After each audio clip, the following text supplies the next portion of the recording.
Welcome back, brothers and sisters. I am Braden. This is Langley Outdoors Academy, the place for knowledge about what's going on in the gun world, but also how we're going to fix it together. The content for tonight's video is going to make you smile. This is one of those examples where the left just can't help themselves. They take the bait. This whole national gun in the United States thing has them apoplectic, and they're falling into the trap that has been laid right in front of them, and I cannot wait to share it with you.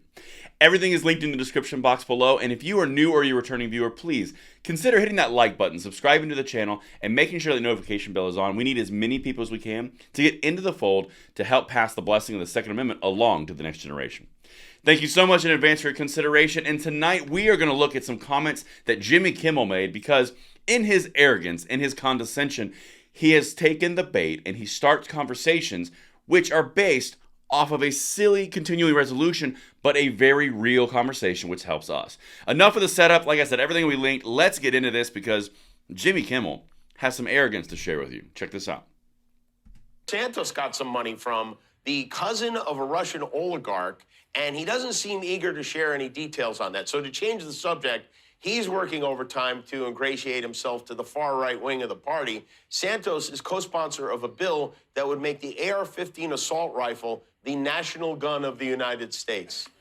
What a cool guy, and what an important cause. You know what's really ironic about that, just to begin with?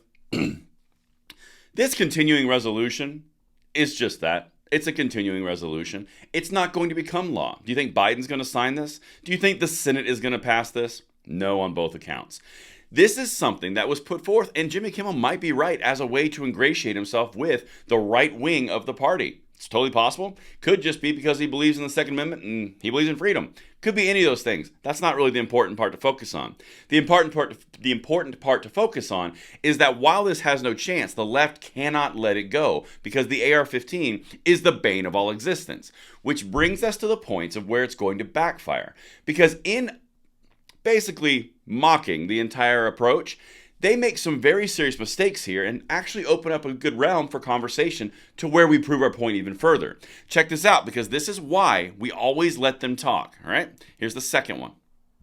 It saves lives on a daily basis, and it's not reported. Right, because they're too busy reporting all your secret identities. Can you imagine, with all the tragedy that's happening in this country, this bonehead wants a bill naming the AR-15 our national gun. Okay, so before I even go into the big irony there, the first part is we don't need to have a gun that's specified as our national gun. That's kind of a pointless gesture. The national gun is the Second Amendment.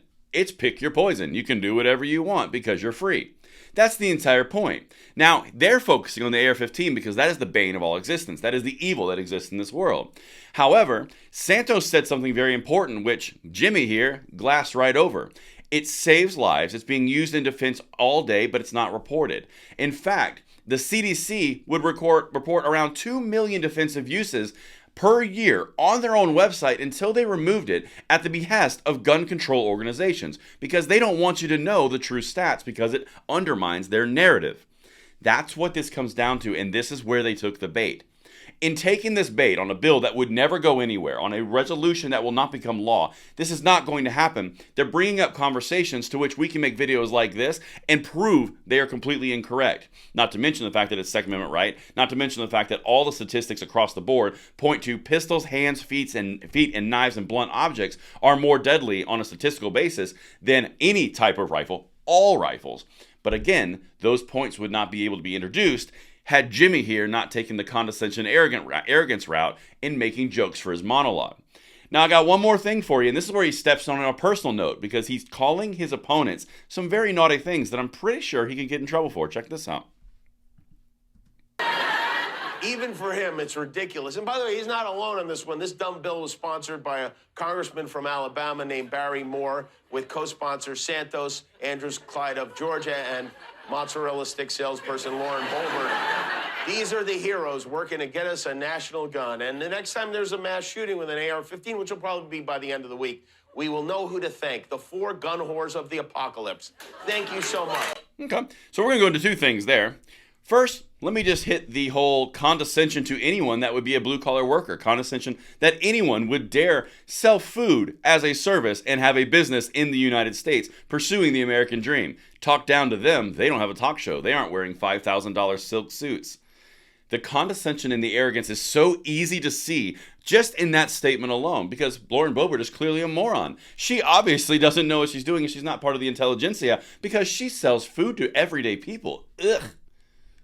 Then there's the second part. He openly just said the whores of the apocalypse. So now he's besmirching individuals on their individual behaviors. I thought that was shaming of some sort. See how this works?